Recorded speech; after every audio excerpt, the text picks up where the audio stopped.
السلام عليكم ورحمة الله وبركاته.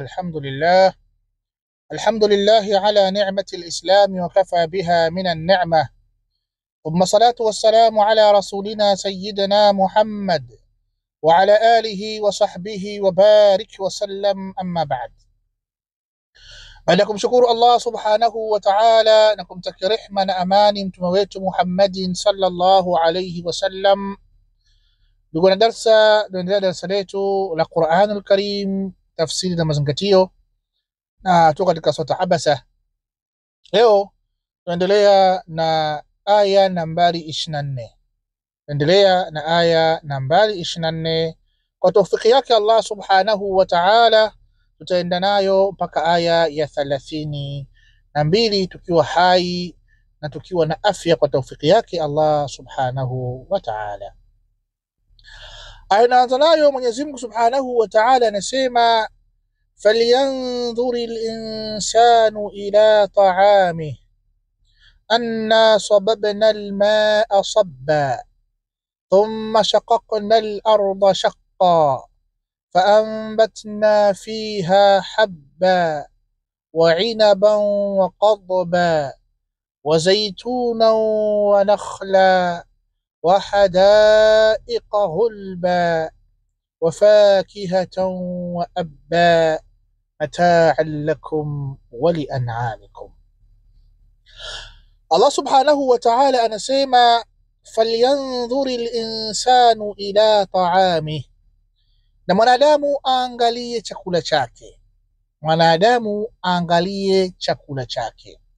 Khitabu hiyo ya Mwenyezi Mungu subhanahu wa ta'ala anatuelekezea waja wake moja kwa moja, si hadithi ya kuhadithiana, bali unaposoma aya hii endakana ujielekezee kana kwamba wewe ndio Mwenyezi Mungu Subhanahu wa Ta'ala anakutaka ukiangalie chakula.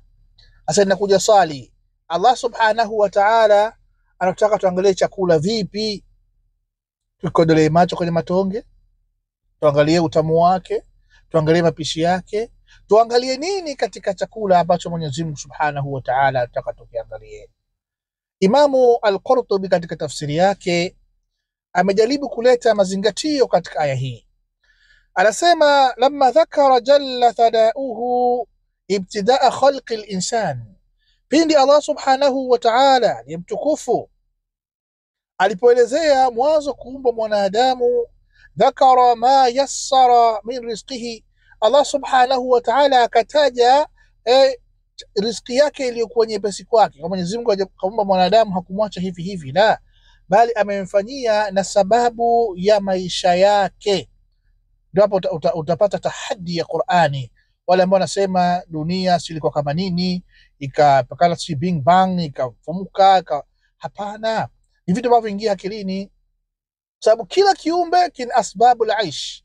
Ikiwa dunia itokea bila sababu tu, je, hizi asbabu za kuishi zingepangika vipi kwa viumbe wa Allah kuendelea kuishi? Anasema Imam Qurtubi, falyanzur kaifa khalaqa Allahu ta'amahu, mwanadamu aangalie jinsi gani Mwenyezi Mungu amekiumba chakula chake. Kwa hiyo kuangalia wewe ni ile asli ya kile chakula ndio chakula.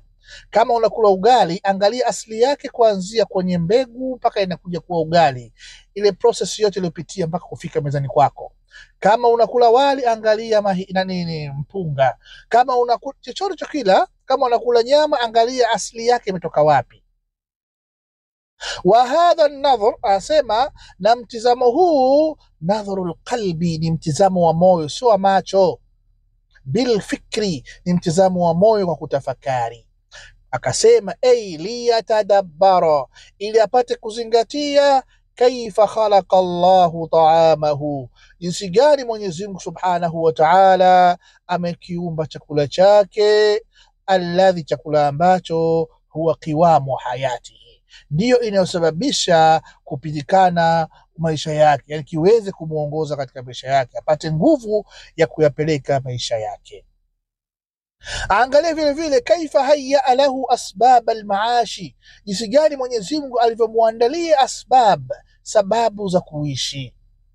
liyastaidda biha lilmaad, ili apate kujiandaa mwanadamu na maisha ya kesho. Kwa utazamaji anakusudia Mwenyezi Mungu hapa ni utazamaji wa qalb bil fikri, kwa kutafakari. Kwa unapokuwa kula chakula aina yoyote au kinywaji aina chochote, kitakupelekea wewe kutafakari kuanzia asili ya chakula hicho na chakula jinsi gani kimeweza kukupatia nguvu na afya kufanya ibada, lakini utajua utukufu wa Allah kupitia chakula hicho. Allah subhanahu wa ta'ala katuumba na katupa asbabu ya kuishi, lakini utajifunza kujua utukufu na uwezo wa Mwenyezi Mungu subhanahu wa ta'ala wa kuweza kuviandaa vitu hivyo tangia mwanzo wake mpaka mwisho wake. Umeweka punje ya mchele ardhini ya mpunga, kisha ukaiacha, Allah subhanahu wa ta'ala akaipitisha katika prosesi zote mpaka inafika inakuwa, unaenda kuchuma, unaandaa chakula chako unakula. Falyanzuri linsanu ila taamihi, mwanadamu na aangalie chakula chake.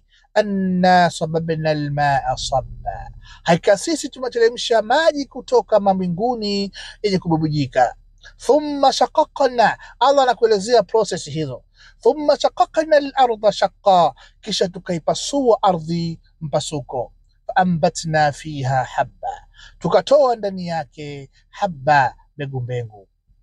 Wa inaban qadba, tukatoa ndani yake mizabibu na mazao mengine ya kula wanyama. Wa zaitunan, na tukatoa mizaituni. Wa nakhla, na mitende. Wa hadaiqa ghulba, na tukatoa mabustani yaliyofungamana, kwa maana miti mbalimbali, mapoli yamefungamana, yameshikamana baada ya kuteremka mvua ya Allah yenye neema. Allah subhanahu wa ta'ala kajalia ardhi kawa khadra. Hiyo ni neema yake Mwenyezi Mungu subhanahu wa ta'ala. Allah subhanahu wa ta'ala asema kumalizia, wafakihatan wa abba, kisha akatuletea matunda ya aina mbalimbali na akatuletea abba. Wasema abba ni aina ya mmea ambayo wanakula wanyama na binadamu hawali, kama ilivyokuwa qadba. Alipata kuulizwa Abu Bakr Siddiq radhiyallahu anhu kunako tafsiri ya fakiha na abba, akasema faqala ayu samai tudhilluni, akasema ni mbingu gani itakayonifunika, wa ayu ardhin tuqilluni, na ardhi gani itakayoniweza kunificha, idha qultu fi kitabillah, nitakaposema katika kitabu cha Mwenyezi Mungu, ma la a'lamu, nisichokijua. Kwa maana alikuwa hajui maana ya abba. وقال أنس، ناكسم أنس بن مالك، سمعت عمر بن الخطاب رضي الله عنه، لمسكي عمر بن الخطاب رضي الله عنه قرأ هذه الآية، alisoma aya hii, maana wafakihatan wa abba, kisha akasema kullu hadha qad arifnahu, yote haya tumekushajua. Famal ab, asa hii ab ni nini? Thumma rafa'a asa, kisha akainua fimbo yake, kanat biyadihi, ilikuwa mkononi kwake. Waqala, maneno haya Umar akasema, Umar, hadha la amru llahi takalluf, hakika hili jambo ni kujikalifisha. Wama alayka ya ibn umma, na wama alayk ya ibn umma Umar, na wala haikupasi ewe mtoto mama yake na Umar, alla tadri mal ab, kutokujua ni nini ab, yani hauna ulazima wewe kujua nini ab. Thumma qala, kisha kasema, ittabi'u ma buyyina lakum min hadha alkitab, fateni yaliyobainishwa kwenu katika kitabu hiki, wama la, na yule ambavyo havijabainishwa, fadauhu, viacheni vilivyo. Kwa maana kitu ambacho hujui maana yake usijikalifishe ukajilazimisha kukijua, fata kile unachokijua. Na pia pokewa ani nabii sallallahu alayhi wasallam annahu qal, mtume anasema, khuliqtum min sab'in, mmeumbwa nyinyi kutokana na vitu aina saba. Waruziktum min sab'in, na mruzukiwa kwa vitu saba.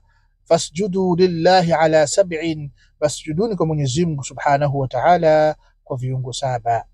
Wa inama, anasema Imam Qurtubi, Imam Tabari anasema, wa inama, na hakika yake, arada biqaulihi, amekusudia aliposema khuliqtum min sab'i, mmeumbwa kwa vitu saba, yani min nutfatin, kutokana na tone la manii, thumma alaqatin, kisha pande la nyama, thumma pande la damu, thumma mudghatin, kisha pande la nyama. Akatoa mrejesho katika sura al-Hajj aya 5, kisoma utazikuta. Akasema ruziktum min sab'in, na mmepewa riziki kwa vitu saba. Wa huwa qauluhu ta'ala, nayo ni kauli yake Mwenyezi Mungu, ambatna fiha habba wa inaban ila qaulihi wa fakihatan. Akaeleza katika sura tuliyosoma ni katika vitu saba vimetajwa katika aya hiyo. Thumma qala, kisha akasema wa abban wa huwa yadullu ala annahu laysa birizqi libn adam, na hiyo abba inajulisha kwamba si riziki ya wanadamu. Wa annahu mimma takhtassu bihi albahaim, ni katika riziki ambayo inawahusu wanyama. Wallahu a'lam, na Mwenyezi Mungu ndiye mjuzi zaidi.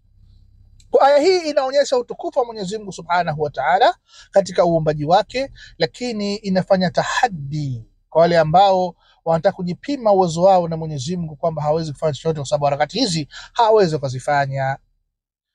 Wafakihatan wa abba, Allah kama kusema mata'an lakum, yote hayo Mwenyezi Mungu ameyafanya ikiwa ni mata'an lakum, yani ni maisha yenu, ni furaha yenu, wali an'amikum, na wanyama wenu. Kwa maana kwa Mwenyezi Mungu hana faida na yoyote katika vitu hivyo isipokuwa ni sisi na wanyama wetu tunaoishi nao. Ndugu zangu, tuishi hapa siku ya leo, na cha msingi ni kuzingatia tu kunako aya hizi ili tupate kupata radhi za Mwenyezi Mungu Subhanahu wa Ta'ala. Wal hadithu baqiya, bado aya zinaendelea. Kwa wale ambao wanafuatilia darasa, tutaendelea kuwa nao katika darasa linalokuja. Assalamu alaikum wa rahmatullahi wa barakatuh, wal afwa